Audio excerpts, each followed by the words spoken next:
And actually I've seen that. So I'm once again I'm going to pull back the conversation a little bit towards the media and entertainment industry. So there are a few roles. These are not creative roles. These are back-end post-production roles where people process the content, which are being affected. So there's something called, basically, if you take a shot of a certain scene, there are multiple shots that encompass that scene. And sometimes there's take 2, take 54, take 105, God knows, you'll have multiple takes for the same thing.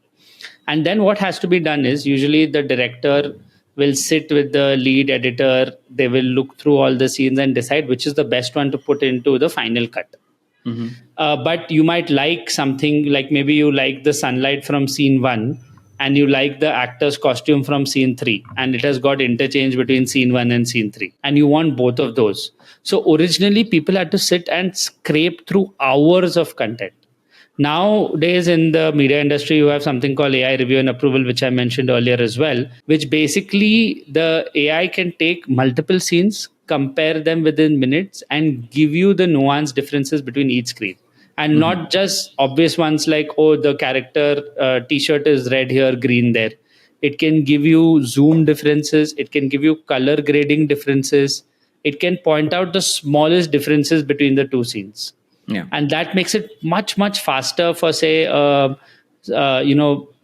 assistant to a director to choose the best scenes and give it up for review to the director, saying, you know what, these are the final scenes, you can choose. So this process used to take weeks.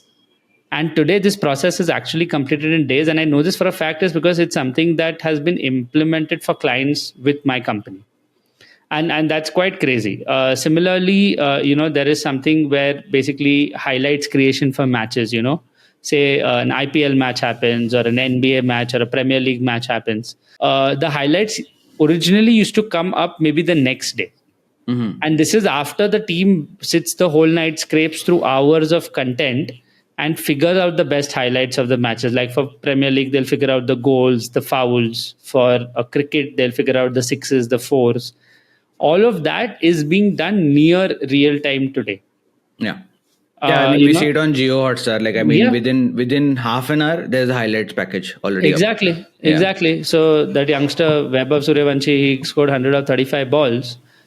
Before the match ended, you could see the highlights of the 100 being scored on Jio Hotstar. Yeah, correct. So that's JioStar. Oh my God, the number of lawsuits you're going to get into. Anyway, so my point being that AI is eliminating those manual roles. And so these low-level editors, or for that matter, color graders, or voice artists who do like very, very minimalistic work, will not find a place. And this is not like a doomsday scenario. It's just that these sort of roles are no longer required. And then you have the other end of the spectrum as well. So you have roles that will go away, but at least as of today, all these content owners have something called an acceptable level of accuracy. So you'll see AI is being used in, say, generating captions for YouTube. But you will not see the same for a Marvel movie. Because a Marvel movie is premium content, it has to have 100% accuracy. There can be zero errors, absolutely zero errors in the subtitles or in the closed captions for accessibility. And here is where you will require these artists that still work.